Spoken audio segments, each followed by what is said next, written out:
व्यापारी Elon Musk ने आखिरकार माइक्रो ब्लॉगिंग साइट ट्विटर को खरीद लिया। यह डील फाइनल होते ही सीईओ पराग अग्रवाल समेत 3 बड़े अधिकारियों को कंपनी से बाहर का रास्ता दिखा दिया गया। मस्क के आते ही 3 अधिकारियों की छुट्टी भले ही कर दी गई हो, लेकिन इन तीनों को मिलने जा रही बड़ी रकम से ट्विटर के नए मालिक को झटका लगा है। पहले से दी गई इक्विटी और विभिन्न भुगतानों के तहत तीनों को मिलाकर $100 मिलियन $823 करोड़ से अधिक मिलेंगे।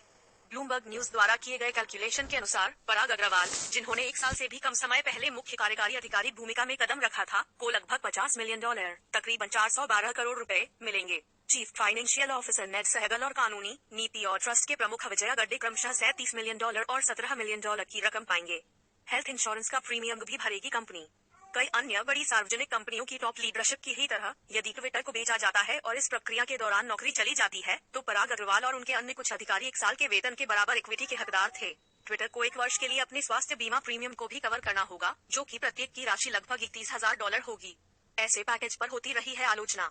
टॉप लीडरशिप को दिए जाने वाले इस तरह के पैकेजेस को लेकर कई बार कंपनियों को आलोचनाओं का भी शिकार होना पड़ता है, क्योंकि जब किसी कंपनी के मर्जर के बाद नॉर्मल कर्मचारियों की नौकरी जाती है, तब उन्हें इस तरह के पैकेज की सुविधाएं नहीं मिलती। उधर इस तरह के पैकेजेस के पक्ष में बात रखने वालों का मानना है कि इससे एग्जीक्यूटिव्स शेयर होल्डर्स के लिए सबसे बेहतर का चयन कर पाते हैं और इस सोच में नहीं रहते कि कहीं उन्हें रिप्लेस नहीं कर दिया जाए। 38 वर्षीय पराग अग्रवाल ट्विटर में पिछले लगभग 1 दशक से काम कर रहे थे। हालांकि पिछले ही साल उन्हें कंपनी का सीईओ नियुक्त किया गया था। कंपनी इस डील को $54.20 प्रति शेयर के हिसाब से देख रही थी, भले ही मस्क को मैनेजमेंट पर विश्वास न रहा हो।